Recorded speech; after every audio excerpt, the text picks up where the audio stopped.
Hello everyone, how's it going? This is Intrix and I'm back again with another Conqueror's Blade video. Season 4 has brought a lot of changes. One of them is this neat graphical UI overhaul change, which I personally think is a nice touch. Takes a little while to get used to, especially when you get into like the whole doctrines type of thing and get in there and all that.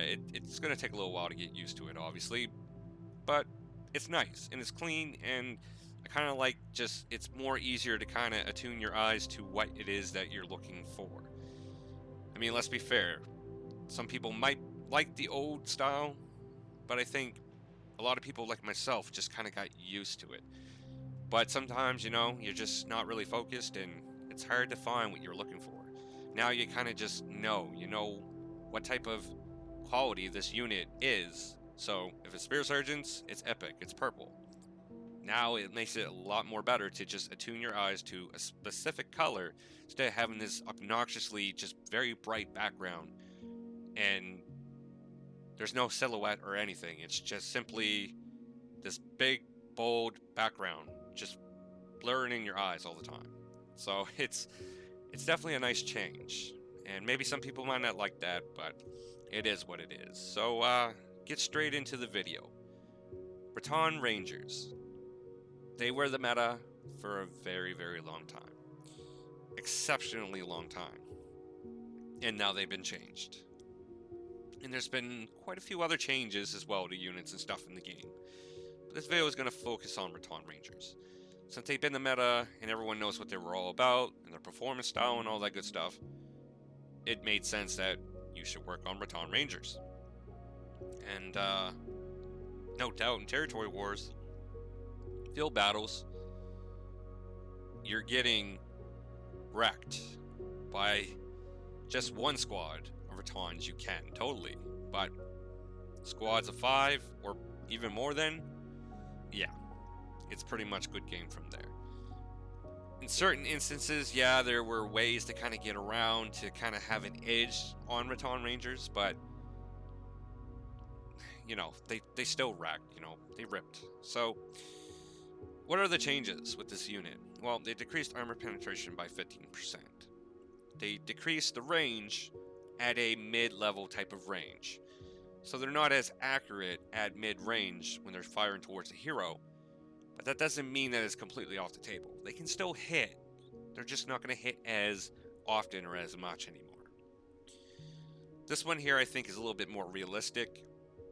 They add 5 seconds more to the reload time. And that's really changed the way that this whole unit plays in the game. But it's not a broken unit.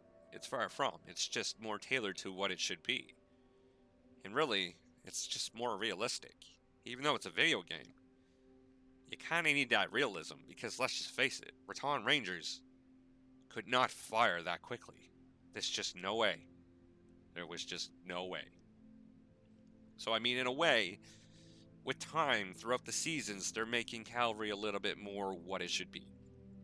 And it kind of sucks to the older, longer time playing players, because we got used to it. But this is the evolution of the game, and things change. And some people really love Cav, and they feel like it should just dominate if they put the grind in. And for the most case, some units, it really did do that. And it took a long time for things to change. People were pretty fed up because, it's just a blatant, overpowered type of unit. And if you played it a certain type of way, it was just really overpowered. So the changes are kind of, in a way, just more balanced, because cavalry is a strategic type of unit, and it should be played that way. It shouldn't be so mainstream like that, and it shouldn't be able to just get up in your face. The infantry, in some way, shape, or form, should at least have a fighting chance.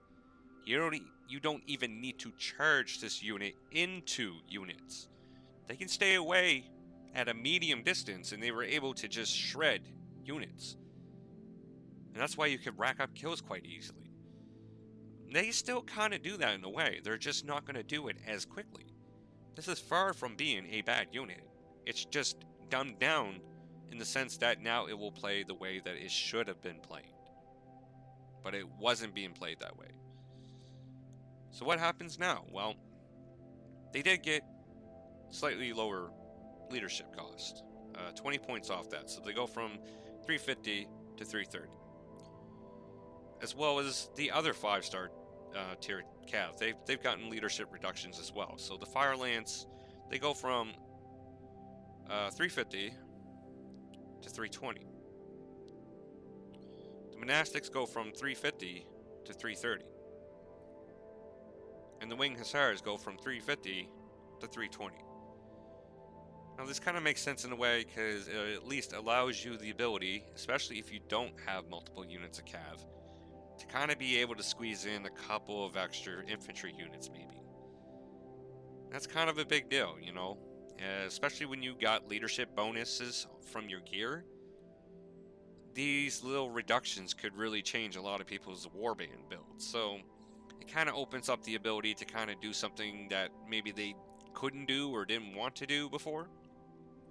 I mean, a lot of people don't really want to roll around with just maybe a legendary infantry unit and a legendary cav unit, but if they could squeeze maybe a legendary cav and maybe 2 rare units, blue units, that might be a little bit better built to people. So it kind of makes sense. And as I said, like, it's just kind of fitting because like they're dumbing down cav, but at the same time they kind of need to dumb down the mechanics of it, because if you're restricting them from being played, people can't really do these hybrid type of warband builds.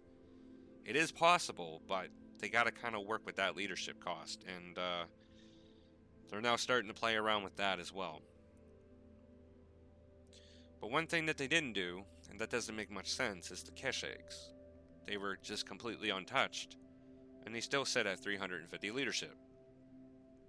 I'm not exactly sure what why they didn't do anything. Maybe because they did quite a big overhaul on their veterancy tree in Season 3.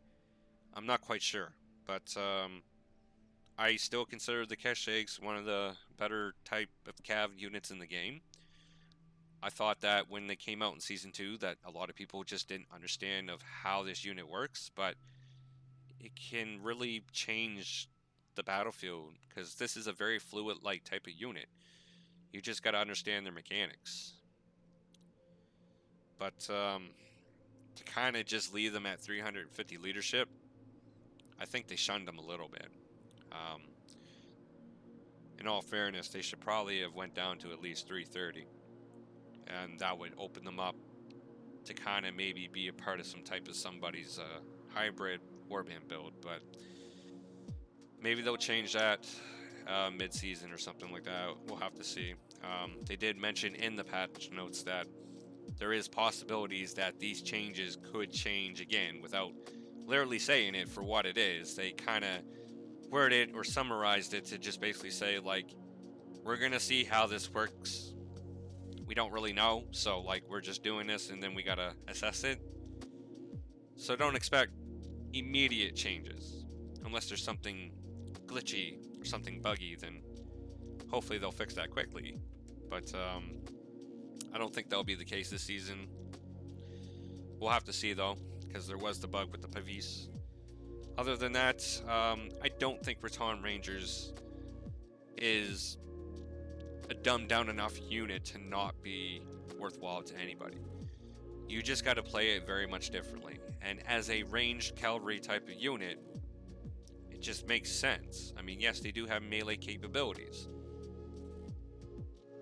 Okay, well, the Iron Cat Bow Riders,